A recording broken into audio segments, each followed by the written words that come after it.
Since you're not able to be as athletic as you used to be and not nearly as athletic as the younger players that you're probably surrounded by, how do you deal with that? This is when it's probably more important than ever to embrace your strengths, know them, be aware of them, and minimize your weaknesses as much as possible. Now, I know that's an obvious answer to that, but think about it like this. Think about it in terms of evolution, evolving as a basketball player, right? So now, in general, and of course there are exceptions to this, but in general, older players are not fast, they're not quick, they're not agile anymore. But just like younger players are sort of naturally that way, they have the natural quickness, the natural speed, agility, they're light on their feet, they're bouncy, they're springy. For them, the kind of opposite of that is, because they're so young, they haven't had time to build power and strength, muscularity, size. There are exceptions, but for the most part, younger players just aren't that big, strong, and powerful yet. So for us,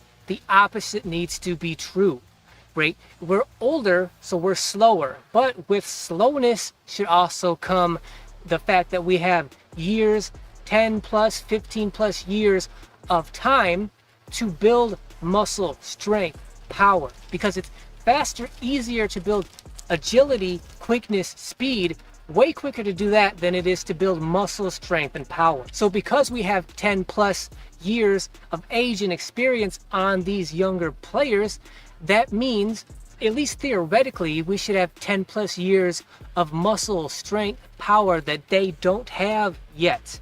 That should be our major overall physical strength, literally, which is we're just stronger, bigger, more powerful than they are. Athletically, agility wise, we're done. We can't keep up with them in terms of speed and quickness, but we should be much stronger and more powerful than them. And when it comes to power, strength, muscularity, size, that usually shines more down towards the basket as opposed to being out by the 3-point line. Now you may be thinking to yourself, well, playing around the basket, that's not my game, or that's not what I do, right? My entire career, I've been known as a perimeter guard, like a speed kind of player. And really the bottom line is, you either evolve as a player, change your game to what suits your physicality the best and the most, or you kind of just give up and stop playing. That's one of the reasons like older players are so rare out here, because older players, it's too hard to change. Basketball is too physically and athletically demanding as you get older, and older players that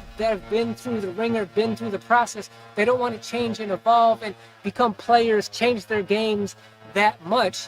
It's too difficult, it takes too much time, too much effort, and you know they've been through the process, they're done, they just give up, they walk away, and they just give up on basketball. But for those of us who want to stick around and want to be the rare older guy, well, you don't have any choice. You have to evolve, you have to change your game and do what suits you better. And for the most part, that's going to be, well, I'm bigger, stronger than most of the young, agile players around me. That's just going to put you more towards the basket. So either you want to evolve and figure out how to play more effectively around and near the basket, or you don't, and you just get embarrassed by younger players over and over again to the point where you probably get fed up with it, frustrated, and then give up.